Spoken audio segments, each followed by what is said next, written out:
हम सरेंडर नहीं करते, ना ही हम इस कौम ने कभी सरेंडर किया। सरेंडर करने का मतलब है आप गिव अप कर दो अपने न्यूक्लियर वेपन प्रोग्राम पे। और कह कौन रहा है? अमेरिका जैसे मुल्क या इसराइल जैसा मुल्क जो कि खुद न्यूक्लियर वेपन रखते हैं। तो इसमें एक तो ये क्लियर मैसेज चला गया कि हम न्यूक्लियर टॉक्स का हिस्सा भी नहीं बनेंगे। अगर ये न्यूक्लियर टॉक्स का हिस्सा नेक्स्ट वीक जो कि सदर ट्रंप बता रहे हैं कि होगी, तो उसमें नहीं जाते तो फिर उसके आगे कॉन्सिक्वेंसेस मिडिल ईस्ट में फिर एक दफ़ा से जंग आप देख रहे हैं। देखिए आमना, मेरे ख्याल में बड़ा वाज़ेह मैसेज चला गया है और नॉर्थ कोरिया की तरह मेरे ख्याल में ईरान अब जाएगा। मेरी ज़ाती राय है, उससे कोई इत्तेफाक ना करे। मेरे ख्याल में अब ओपन डिक्लेरेशन पे कि वो न्यूक्लियर बॉम्ब बनाएगा। आप अगर नहीं इस पे देखें तो कुछ दिनों के अंदर आपको तमाम चीज़ें अंदाज़ा हो जाएगा।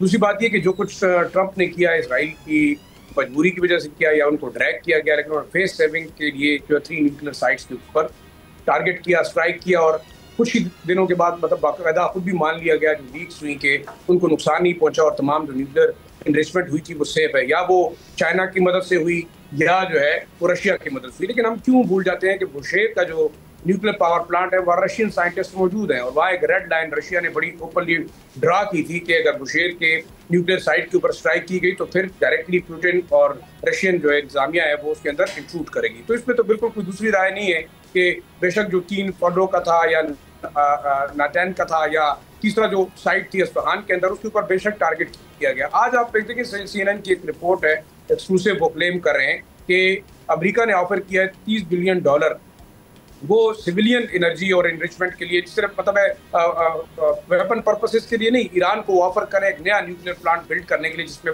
सिविलियन एनर्जी और सिविलियन के इस्तेमाल के लिए उसको और फंडिंग की जाएगी।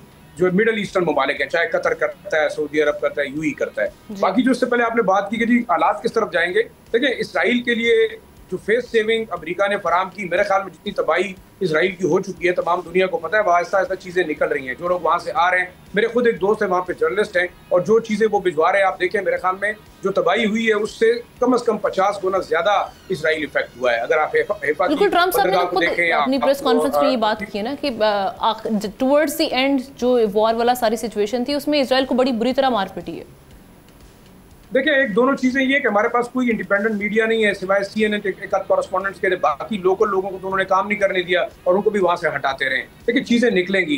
इंपॉर्टेंट ये है कि मेरे ख्याल में जो इसराइल का एक्सपेंशनिस्ट प्लान था, जो नेतन्याहू जो है वो एक नक्शा दिखाते रहे लोगों को, मेरे ख्याल में वो बड़ी हद तक जो है उसको न्यूट्रलाइज कर दिया गया है। लेकिन एक जो दुनिया के अंदर मामला हो रहे हैं वो ये है कि जूइश और ज़ायनिस्ट लॉबी के खिलाफ एक नफरत का अंसर जो है तमाम दुनिया के अंदर मौजूद है। अब आप देखें वेस्टर्न दुनिया हो या ईस्टर्न दुनिया हो, वहाँ अब जूइश कम्युनिटी खुद जो है वो थ्रेटन फील कर रही है। बहुत सारे मेरे ऐसे जानने वाले हैं जिनसे जब बात हुई तो उन्होंने कहा कि जी हम न्यूयॉर्क के अंदर, वाशिंगटन के अंदर, इवन ब्रिटेन के अंदर हम इनसिक्योर फील करें बिकॉज ऑफ द ज़ायनिज्म और जो ज़ायनिस्ट लॉबी का एक्सपेंशनिस्ट प्लान था। अब बात आखिर में जो गजा की आपने इसमें शुरू में इंट्रो में बात की, मेरे ख्याल में कतर और यूएई को ये टास्क दिया गया है कि वो गजा के अंदर रीबिल्डिंग करें और वहाँ से जो रिलोकेशन होगी, बल्कि एक लिहाज से मैं समझता हूँ एक नया प्लान शायद ये होगा कि वहाँ पे लोगों को जो डिस्प्लेस किया जा रहा है मुख्तलिफ मुल्कों के अंदर और इस्लामी मुल्कों को आगे किया जाएगा कि वहाँ से लोगों को निकाला जाए। तो ये भी मेरे ख्याल में उस एक्सपेंशनिस्ट प्लान का हिस्सा है। अब देखना ये होगा कि गजा का कौन सा पोर्शन इसराइली उसमें इंटरेस्टेड है, अमेरिका कौन सा हिस्सा उसको देना चाहता है।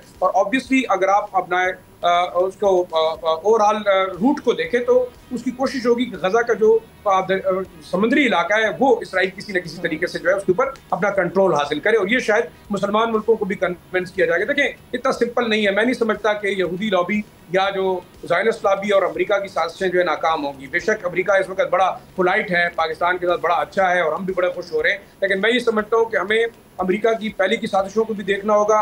3-4 दफ़ा वो हमें डिश कर चुका है, हर दफ़ा हमें धोखा कर दे चुका है, चाहे अफगानिस्तान के अंदर है, चाहे वो पाक इंडिया वॉर के अंदर 65 में हुआ था या आज हुआ था। तो पाकिस्तान को अपनी लोकल रीअलाइनमेंट को देखना होगा। हमें China, Russia, central Asian republics, तुर्की, ये हमारे ममालिक है, और ईरान, और सबसे इम्पोर्टेंटली जो ईरान के साथ हमारी एक कहते हैं ना रिकॉन्सिलिएशन हुई है, ओवरऑल जो हमारी इंटेलिजेंस शेयरिंग हो रही है, उससे हम एक बहुत बड़े जैसे कल भी हम जिक्र कर रहे थे कि जो एक बड़ा प्रोजेक्ट था मुसाद और रा का बलूचिस्तान को तबाह करने का, वो काउंटर हुआ। तो कितना बड़ा एक मिसाल के तौर पे एक नेक्सस तोड़ा गया। तो मैं ये समझता हूँ कि इस वक्त पाकिस्तान को अमेरिका की तरफ देखने की बजाय एक बार सोचना चाहिए, क्योंकि अयूब खान साहब की एक मुलाकात पाकिस्तान को आज तक बड़ी महंगी पड़ी।